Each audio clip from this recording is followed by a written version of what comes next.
अस्सलाम वालेकुम जी। आज की वीडियो बहुत ही इंपॉर्टेंट है डेटा एनालिस्ट के लिए या ऐसे बिजनेस यूज़र जो कि अपनी रिपोर्ट्स क्रिएट करते हैं एक्सेल में, और कुछ ऐसी डेटा समराइजेशन टर्म्स हैं जो उनको लाजमी पता होने चाहिए। और एंड आई हैव नोटिस्ड कि बहुत से जो है ना बिगिनर्स इन टर्म्स में स्ट्रगल करते हैं। जैसे अगर उनको कहा जाए कि परसेंटेज ऑफ ग्रैंड टोटल निकाल के दिखाओ, हमारे पास जो है ना डिफरेंस ऑफ नेक्स्ट वैल्यू निकाल के दिखाओ, तो उनको जो है ना बड़े इश्यूज आते हैं समराइजेशन में। तो मैं आज जो है ना मैंने एक ही डेटा को डिफरेंट तरीके से यहाँ पर डिस्प्ले किया हुआ है, और ये जितनी भी टेक्निक्स हैं इस तरह की सारी एक्सप्लेन करूंगा। मैं आपके पास सबसे पहले डेटा सेट शो कर देता हूँ। मेरे पास यहाँ पर मैं उनको फील्ड लिस्ट पे क्लिक करूंगा। यहाँ मेरे पास एक सेल्स डेटा सेट है, जिसमें सबसे पहले जो मैंने डेटा समराइजेशन किया हुआ है वो मेरे पास शॉपिंग मॉल है, और टोटल सेल्स है उनको मैंने वैल्यूज में ड्रैग किया हुआ है। और जहाँ पर जो समराइजेशन जो मैंने अप्लाई की हुई है वो जो है ना परसेंटेज ऑफ ग्रैंड टोटल है। वैसे तो अगर इसको मैं समराइजेशन को जो है ना यहाँ पर नो कैलकुलेशन करूँ तो तमाम शॉपिंग मॉल्स की टोटल सेल्स मेरे पास आ जाएगी। लेकिन मैंने जो है ना हर एक शॉपिंग मॉल में कितने परसेंट सेल हुई है वो यहाँ पर अगर शो करनी है, तो मैं परसेंटेज ऑफ जो है ना ग्रैंड टोटल यहाँ पर करूंगा, तो ये हर एक शॉपिंग मॉल की परसेंटेज ऑफ ग्रैंड टोटल निकाल के दे देगा। इसी तरह यहाँ पर भी जो है ना वो शॉपिंग मॉल की टोटल सेल्स ही है, लेकिन यहाँ पर मैंने रनिंग टोटल निकाला हुआ है। रनिंग टोटल का मतलब ये है कि यहाँ पर जो फर्स्ट वैल्यू है और जो सेकंड वैल्यू है जो सेकंड रो के लिए, वो दो प्लस होकर जो नेक्स्ट रो में आएंगी। मैं एग्जांपल आपको प्रोवाइड करता हूँ कि जैसे यहाँ पर सेकंड रो में जो वैल्यू है वो इन दो रो को प्लस करके इस रो में आई है, और जो थर्ड वैल्यू है वो इन तीन रो को प्लस करके इस थर्ड रो में आई है। तो इस तरह जैसे जैसे जो है ना वो मूव ऑन करेगी नेक्स्ट रो में, तो पिछले जितनी भी वैल्यूज है उनको सम करके जो है ना वो नेक्स्ट वैल्यू हमारे पास प्रोवाइड करेगी। यहाँ पर मैंने परसेंटेज ऑफ पेरेंट टोटल निकाला हुआ है। पेरेंट टोटल ये है कि हमारे पास पेरेंट आइटम जो है ना वो शॉपिंग मॉल है, और उसमें जो चाइल्ड आइटम्स हैं, फॉर एग्जाम्पल उसमें अगर एक हायरार्की कह लें कि उसमें मेल और फीमेल को मैंने जो है ना वो परसेंटेज यहाँ पर डिफरेंट किया हुआ है कि मेल में कितने परसेंट सेल हुई है और फीमेल में एक शॉपिंग मॉल की, पूरे टोटल की नहीं, सिर्फ एक शॉपिंग मॉल की मेल में कितने परसेंट सेल हुई है और फीमेल में कितने परसेंट सेल हुई है। इसी तरह यहाँ पर आए तो डिफरेंस ऑफ नेक्स्ट है। डिफरेंस ऑफ नेक्स्ट ये मतलब कि यहाँ पर जो फर्स्ट वैल्यू है वो सेकंड वैल्यू में से माइनस होकर आई है। इसी तरह थर्ड वैल्यू जो है, जो हमारे पास सेकंड वैल्यू आएगी वो थर्ड में से माइनस होकर जो नेक्स्ट वैल्यू हमारे पास शो होगी। और यहाँ हमारे पास जो आखिरी टर्म्स हैं, ये हमारे पास जो है परसेंटेज ऑफ रो टोटल।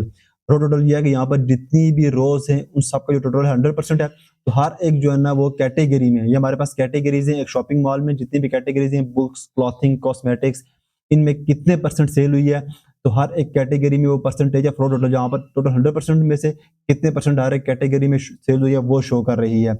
और ये जो है ना बाकी टर्म्स भी आपको शो कर देता हूँ। यहाँ पर मैं किसी भी जो है ना एक वैल्यू पे क्लिक करता हूँ और शो वैल्यूज एज यहाँ पर आता हूँ। यहाँ पर ये 9 to 8 10 टर्म्स हैं जो कि बहुत ही इंपॉर्टेंट है और बड़ा आपको हेल्प करेंगी आपको जो है ना समराइजेशन करने में आपकी, और आपको जो है ना अच्छे तरीके से अपने रिपोर्ट्स को प्रेजेंट करने में। तो आज की ये सारी वैल्यूज में ये डिस्कस करूंगा।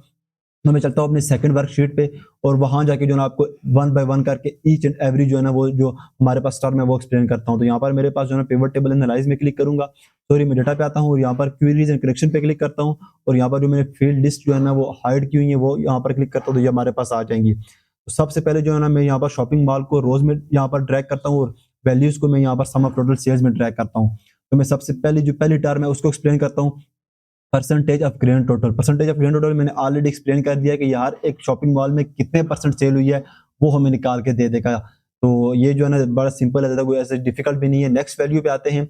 नेक्स्ट वैल्यू ये आती है जी परसेंटेज ऑफ कॉलम टोटल।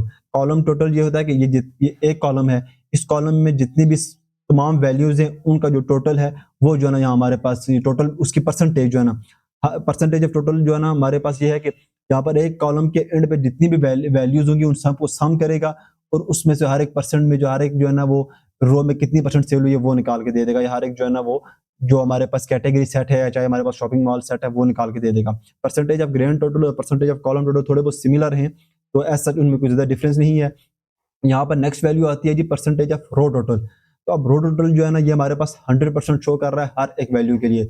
उसकी वजह यह है कि यहाँ पर ये इस रो पे आता है, तो इस रो में चेक करेगा कि बाकी कितनी वैल्यूज हैं, तो इस रो में सिर्फ एक ही वैल्यू है, यहाँ पर आगे कोई भी वैल्यू नहीं है, तो इस रो में एक किस्म की 100% सेल हुई है।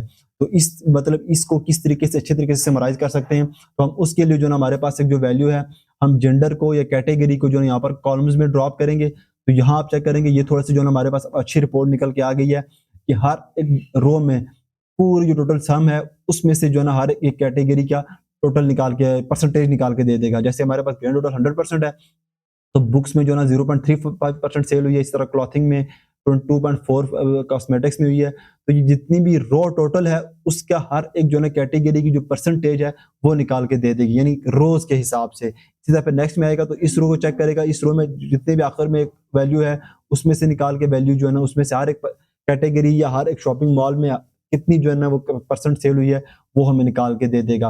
अब इसी तरह हम जो है ना नेक्स्ट वैल्यू पे आते हैं, हम कैटेगरी को यहाँ पर क्लोज करते हैं और यहाँ पर मैं नेक्स्ट पे आता हूँ शो वैल्यूज एज। यहाँ पर हमारे पास ये बड़ा इंपॉर्टेंट है परसेंटेज ऑफ। यहाँ पर जो है थोड़ा सा आपने जो है ध्यान लगाना है कि यहाँ पर परसेंटेज ऑफ हम कोई वैल्यू सेलेक्ट करते हैं। जैसे हमारे पास अगर किसी ने कहा कि यार हम चेक करना चाहते हैं कि मॉल ऑफ इस्तांबुल जिसमें हाईएस्ट सेल्स हैं, तो हमें चेक करवा दो कि यार परसेंट फ्रॉम इस्तांबुल, जो मॉल ऑफ इस्तांबुल है बाकी जितने भी मॉल्स हैं उनमें कितने परसेंट सेल हुई है as compare to mall of Istanbul में। तो मैं मॉल ऑफ इस्तांबुल पे यहाँ पर सेलेक्ट करता हूँ और ओके करता हूँ। तो यहाँ आप चेक करेंगे कि मॉल ऑफ इस्तांबुल में हाईएस्ट सेल है 100% और एज कम्पेयर टू कैनियन। यहाँ पर मैं एक मिनट आपको जो है ना टोटल सेल्स यहाँ पर दोबारा यहाँ से ट्रैक करता हूँ। इस वैल्यूज वाले सेक्शन में तो आपको बेहतर तरीके से आइडिया होगा कि बेसिकली मैं क्या चाह रहा हूँ। यहाँ पर जो कैनियन में सेल हुई है वो जो है ना as compare to this mall of Istanbul जो है ना 1% लेस हुई है, मतलब 100% यहाँ पर, तो यहाँ पर 98%, 99% सॉरी। इसी तरह जो फर्स्ट मॉल है की हैवियर एवीएम, इस मॉल में जो है ना as compare to mall of Istanbul जो है ना वो 24% सेल हुई है, मतलब जो है ना बहुत ज्यादा कम हुई है। इसी तरह इस वैल्यू को एक और तरीके से भी समराइज कर सकते हैं आप, परसेंटेज ऑफ जो है ना नेक्स्ट वैल्यू निकाल सकते हैं। वो कैसे कि अगर फॉर एग्जांपल फर्स्ट जो वैल्यू है हमारे पास ये कंपेयर करेगा नेक्स्ट वैल्यू से कि हमारे पास जो नेक्स्ट शॉपिंग मॉल की सेल है उसके मुकाबले में पहले की कितनी सेल है। तो थोड़ी सी जो है यहाँ पर ग्रेटर सेल है तो इसने 101 दिया है, यहाँ पर 100% है तो इसमें 1% ग्रेटर हुई है। और अगर आप जो है यहाँ पर 100% जो वैल्यू आई है 100.83%, तो यहाँ पर ये जो दो वैल्यूज हैं ये ऑलमोस्ट प्रीटी मच सिमिलर है। लेकिन जब आप थर्ड वैल्यू पे आते हैं तो यहाँ पर आप चेक करें तो as compare to the fourth value, यहाँ पर जो थर्ड वैल्यू बहुत ज्यादा कम है। तो 49% जो है ना, मतलब जो नेक्स्ट वैल्यू है उसकी जो है ना 100% में से 100% वैल्यू होगी और ये जो थर्ड वैल्यू है ये 49%, मतलब उससे 50% कम है सेल। 51% जो है ना वो ऑलमोस्ट 50% ही कह लें, 50% कम है। तो इस तरीके से आप परसेंटेज ऑफ नेक्स्ट या परसेंटेज ऑफ प्रीवियस भी देख सकते हैं। यहाँ पर प्रीवियस का ऑप्शन भी है, अब ये प्रीवियस के हवाले से निकाल देगा। प्रीवियस में यहाँ पर दिया जाएगा, यहाँ से पिछली सेल कोई भी नहीं थी इससे बैक, तो इसने जो है ना सेम वैल्यू दे दी। यहाँ पर ये चेक करेगा तो ये इसको कंपेयर करेगा इस सेल को पिछली के साथ, तो as compare to the previous sale जो है ना ये थोड़ी सी कम है तो इसने 98% दिया है और as compare to the previous sale. तो इस तरीके से आप जो है ना एक स्पेशल कैटेगरी से भी आप सर्च कर सकते हैं या जो है ना स्पेशल वैल्यू के साथ भी जो है ना इसको कंपेयर कर सकते हैं। यहाँ पर जितनी भी वैल्यूज है उस तरीके से प्रीवियस नेक्स्ट जो आपको जो ना इजी लगे आप उस तरीके से कंपेयर कर सकते हैं। उसके बाद आता है show values as percent of parent total, show values as percentage of parent row total, sorry parent row total क्या ये मतलब है कि जितनी भी पेरेंट रो होती है कि मतलब आखिरी रो, जितनी भी एक किस्म की एंड रो है वो एंड रो जो है ना यहाँ पर ये आएगी 100% है यहाँ पर। उसकी जितनी भी जो है ना हर एक कैटेगरी या हर एक वैल्यू जो आपने सेट की हुई है बेस फील्ड में उसका जो है ना वो परसेंटेज निकाल के दे देगी। तो percentage of parent row total निकाल लें या परसेंटेज ऑफ ग्रैंड टोटल निकालें या परसेंटेज ऑफ कॉलम टोटल, ये तीनों प्रीटी मच जो है ना वो सिमिलर हैं। लेकिन उसी के बरक्स अगर आप show values as percentage of parent column total जाएंगे तो यहाँ पर जो है ना ये वैल्यू ही गायब हो जाएगी। उसकी वजह यह है कि यहाँ पर जो है ना आगे कॉलम्स में कोई वैल्यू नहीं है हमारे पास। तो मैं यहाँ पर इसको सबसे पहले कंट्रोल जेड करता हूँ और इसको जो है ना जो हमारे पास टोटल सेल्स हमने एक और बार ड्रैग किया था इसको मैं यहाँ से हटाता हूँ और यहाँ पर जो है ना मैं कोई और कॉलम सेलेक्ट करता हूँ जी। मैं फॉर एग्जांपल कॉलम्स में कैटेगरी देता हूँ, तो यहाँ पर मैं जो है ना आकर सेट करता हूँ show values as percentage of column total. अब percentage of column sorry percentage of show values as percentage of parent column total. Parent column total वो देखेगा कि आखिरी कॉलम कौन सा है, आखिरी कॉलम में जो वैल्यू है तमाम समराइज करके उसकी जो है ना हर एक वैल्यू की परसेंटेज उस कॉलम में से जो है ना निकाल देगा। तो अब वहां पर पेरेंट कॉलम या एंड कॉलम जो है ना वो 100% है, तो हर एक वैल्यू जो है ना उसके में से कितने परसेंट जो है ना फॉर एग्जांपल टेक्नोलॉजी में सेल हुई है, कितने परसेंट जो है ना सोविनियर में सेल हुई है, शूज में। तो पेरेंट कॉलम टोटल ये है कि कॉलम बाय कॉलम जाएगा 1 2 3 4 5 6, जो लास्ट कॉलम होगा उसमें वैल्यू चेक करेगा तो उसमें से हर एक जो है ना जितने भी कॉलम्स हैं उन कॉलम्स या चाइल्ड आइटम्स वैल्यू उनकी जो है ना परसेंटेज हर एक जो है ना टोटल में से निकाल के दे देगा। तो इस तरीके से आप परसेंटेज ऑफ कॉलम टोटल से निकाल देते हैं। अब इसके बाद आता है जी हमारे पास परसेंटेज ऑफ पेरेंट टोटल। तो इसके लिए थोड़ा सा डिफरेंट तरीके से आपने समराइज करना है। मैं यहाँ से कैटेगरी को हटाता हूँ और यहाँ पर जो हमारे पास वैल्यू है उसको मैं जो है ना एक और बार यहाँ पर ड्रैग करता हूँ, यहाँ पर मैं टोटल सेल्स को उठा के यहाँ पर डालता हूँ और यहाँ पर जो आता है मेरे पास फर्स्ट वैल्यू जो शॉपिंग मॉल रोज में है, इसके नीचे मैं एक और वैल्यू ड्रॉप करता हूँ। मैं फॉर एग्जांपल जेंडर के जरिए चेक करना चाह रहा हूँ कि हर एक शॉपिंग मॉल में जेंडर वाइज डिस्ट्रीब्यूशन कर दूं कि हर एक शॉपिंग मॉल में कितने परसेंट जो है ना वो फीमेल में सेल हुई है और कितने परसेंट मेल में सेल हुई है। तो मैं शो वैल्यूज एड करूंगा और परसेंटेज ऑफ पेरेंट टोटल। अब पेरेंट टोटल मुझसे ये बेस फील्ड मांगेगा, तो मैंने बेस फील्ड को जो है ना वो शॉपिंग मॉल को सिलेक्ट करना है। तो अब जो है ना ये चेक करेंगे अब बिहेवियर जो है ना एवीएम उसकी जो टोटल सेल है वो 100% है ये टॉप पर। तो उन दोनों में से जो है ना जितना ये पेरेंट टोटल है हमारे पास और ये चाइल्ड आइटम्स है फीमेल एंड मेल, तो इन दोनों की जो है ना वो डिस्ट्रीब्यूशन निकालेगा कि मेल में कितने परसेंट सेल हुई है, फीमेल में कितने परसेंट सेल हुई है। इस तरह बाकी मॉल्स के लिए भी अब ये पेरेंट टोटल जो है ना यहाँ पर ग्रैंड टोटल की नहीं निकालेगा, बल्कि जो पेरेंट आइटम सेट है या जो हायरार्की का टॉप लेवल सेट है, जैसे हमारे पास मॉल ऑफ इस्तांबुल कह लें, इसकी 100% सेल में से फीमेल में कितने परसेंट हुई है और मेल में कितने परसेंट हुई है। इस तरीके से जो है ना ये पेरेंट टोटल में से जो है ना वो परसेंटेज निकाल के हमें दे देगा। तो उसके बाद आते हैं हम next show values age difference from. ये बड़ा इंपॉर्टेंट है अगेन जो है ना एक पॉइंट। तो मैं यहाँ से पहले जेंडर को हटाता हूँ तो और टोटल सेल्स को जो है ना एक और बार यहाँ पे ड्रैग करता हूँ और यहाँ पर जो है ना मैं show values age difference from.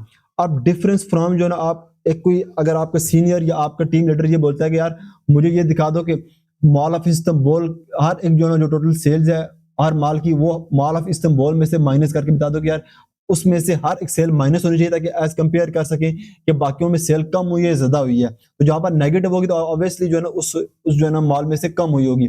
मैं मॉल ऑफ इस्तांबुल सेलेक्ट करता हूँ तो इस हर एक सेल को अब जैसे कि देखिए मॉल ऑफ इस्तांबुल को इसने 0 दे दिया है, उसकी वजह यह है कि इसने जो है ना मॉल ऑफ इस्तांबुल की जितनी भी टोटल सेल थी उसको उसी के साथ जो है ना माइनस किया है तो यहाँ पर 0 आ गया है। इसी तरह जो है ना मॉल ऑफ इस्तांबुल के लिए ये हर एक वैल्यू को कंपेयर करेगा या माइनस करेगा मॉल ऑफ इस्तांबुल की सेल्स में से, तो हर एक वैल्यू के साथ जो है ना माइनस है। इसका मतलब यह है कि मॉल ऑफ इस्तांबुल से हर एक जो है ना वैल्यू की सेल्स कम हुई है, हर एक शॉपिंग मॉल की सेल्स जो है ना वो मॉल ऑफ इस्तांबुल से कम सेल हुई है। तो इस तरीके से आप डिफरेंस, ये बड़ा इंपॉर्टेंट पॉइंट है, इस तरीके से आप डिफरेंस शो कर सकते हैं अपने जो है ना रिपोर्ट्स में शो कर सकते हैं कि यार इस जो है ना वैल्यू से बड़ी जो है ना कम सेल हुई है। या आप जो है ना आप value show value just next भी कर सकते हैं, परसेंटेज ऑफ कहाँ पे ये डिफरेंस फ्रॉम नेक्स्ट भी कर सकते हैं, यहाँ पर नेक्स्ट का भी ऑप्शन है। तो यहाँ नेक्स्ट वैल्यू से जो है ना वो माइनस कर देगा। तो यहाँ आखिर में इसने जो है ना इस वजह से यहाँ पर इसने दिया है नो वैल्यू, क्योंकि यहाँ से आगे कोई वैल्यू नहीं थी। तो इस तरीके से भी आप कर सकते हैं। उसके बाद आते हैं हमारे पास जी परसेंटेज डिफरेंस। तो ये प्रीटी मच सिमिलर ही है जी। परसेंटेज डिफरेंस का ये है कि पहले उसने जो है ना सिंपल हमारे पास निकाली थी, सिंपल वैल्यूज निकाली थी। तो परसेंटेज जो है ना ये percentage of for example mall of Istanbul, तो हर एक जो है ना वैल्यू को कंपेयर करेगा जी कि अगर मॉल ऑफ इस्तांबुल में 100% सेल है तो बाकियों में कितने परसेंट सेल है। तो इसमें जो है ना -75%, मतलब मॉल ऑफ इस्तांबुल से बहुत कम परसेंट जो है ना वो सेल हुई है। तो ये मॉल ऑफ इस्तांबुल की जो टोटल सेल परसेंटेज है उससे जो है ना बाकी परसेंटेजेस को कंपेयर करेगा या बाकी परसेंटेजेस को जो है ना वो डिफरेंस करेगा, सॉरी परसेंटेजेस के साथ जो है ना वो डिफरेंस करके हमें दिखाएगा। उसके बाद आता है हमारे पास रनिंग टोटल इन।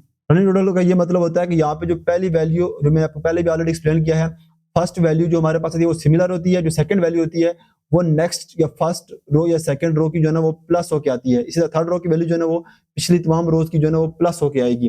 तो ये जैसे जैसे रो बाय रो मूव करती है वैल्यू, पिछली वैल्यूज में जो है ना वो सम होती रहती है उसमें। ये कब शो या इस तरह के वैल्यूज जो है ना कब हेल्पफुल होती हैं, जब आपको जो है ना वो ग्रोथ शो करनी हो कि यार जो है ना हर एक शॉपिंग मॉल में कितनी ग्रोथ हो रही है या ईयर बाय ईयर ग्रोथ आपको शो करनी हो। यहाँ पर फॉर एग्जांपल 2020 है, 2021 है, 2022 है और आपको जो है ना रनिंग टोटल निकालना हो तो वो ये शो करेगा कि यार हमारे पास पहले साल में इतनी सेल थी, नेक्स्ट ईयर में इतने परसेंट सेल थी, या उसमें जो है ना नेक्स्ट ईयर में हमारे पास सेल्स मिलाकर टोटल जो है ना वो कंपेरिजन कर सकते हैं आप ईयर ओवर ईयर जो है ना हमारे पास कितनी ग्रोथ हो रही है। उसके बाद आता है हमारे पास परसेंटेज रनिंग टोटल इन। यहाँ पर ये परसेंटेज निकाल देगा।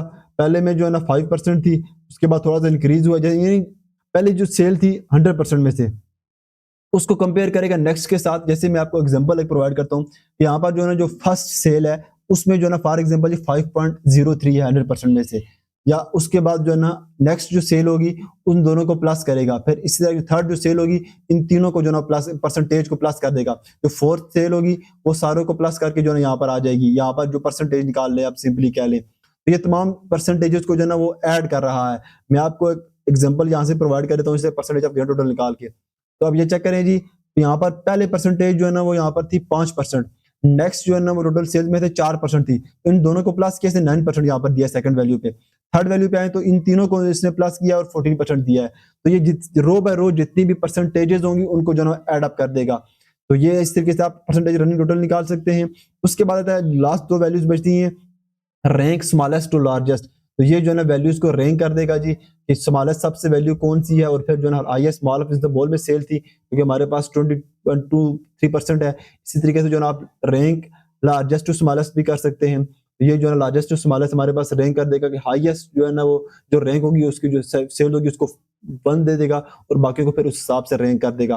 और लास्ट हमारे पास बचता है जी इंडेक्स। इंडेक्स का जो है ना एज सच वो मतलब जो है ना डेली वर्क रूटीन में आपके जो है ना यूजफुल नहीं होता, लेकिन फिर भी हम क्वेश्चन करते इंडेक्स में ये होता है कि यार हर एक जो है ना जो वैल्यू आपके पीछे है जो आपने सेट की हुई है बेस फील्ड में उसका इंडेक्स बता देगा।